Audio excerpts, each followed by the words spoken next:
Alzheimer's disease to aneurysms, chronic pain, eye disease, inflammation, and immunological problems. This kind of research now routinely makes headlines in mainstream media. Will the magic of psychedelics transform psychiatry?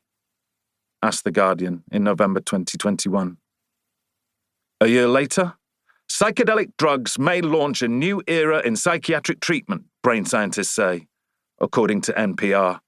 And the implication was, with increasing confidence, they would. And with the buzz came more investment, more innovation. Wall Street backs new class of psychedelic drugs, reported the Wall Street Journal in February 2023. Venture capital funds have created multiple international startups such as Compass Pathways and Atai Life Sciences, who compete to develop and patent variants of psychedelic drugs and therapeutic protocols to sell to healthcare providers for widespread medical use.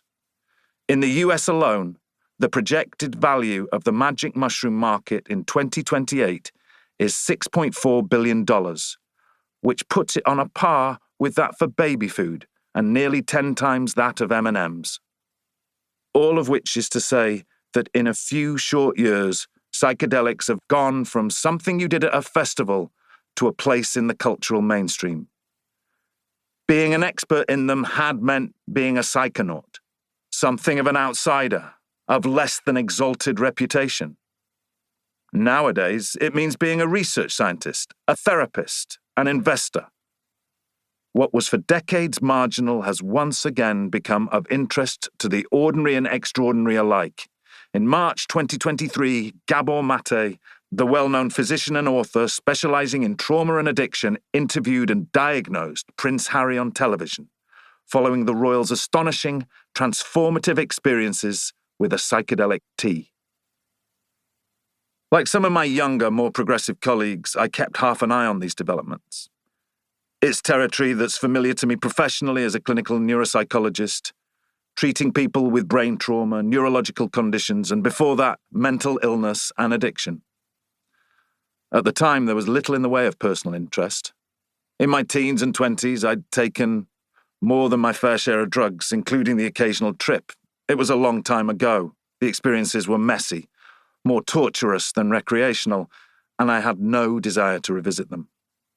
But in middle age, the things I'd replaced drugs with, mindfulness practices, for example, or an interest in personality change, my own included, and what you might call self-transcendent states, were the very things psychedelic medicines were now being associated with. And yet, impressive as some of the studies undoubtedly were, some of the claims being made for psychedelics made me increasingly uneasy. For a start, the science did not always seem especially robust.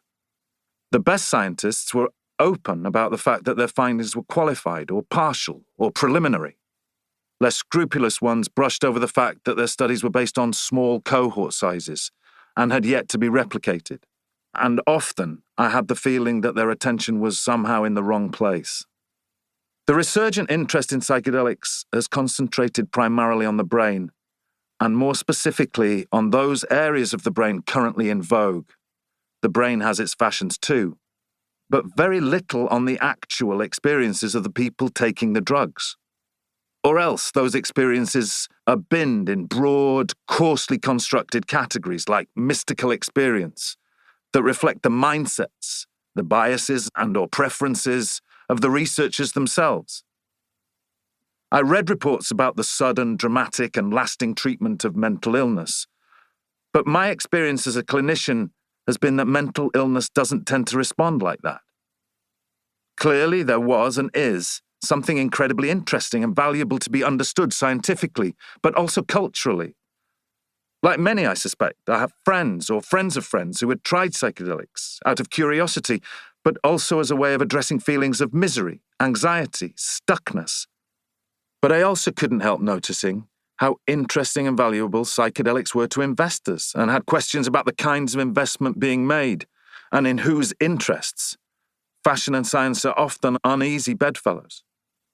From my perspective, the outside that is, it seemed we had an unhealthy cocktail of rigorous expertise, which was perhaps not quite as rigorous or expert as it might seem, and hype for commercial.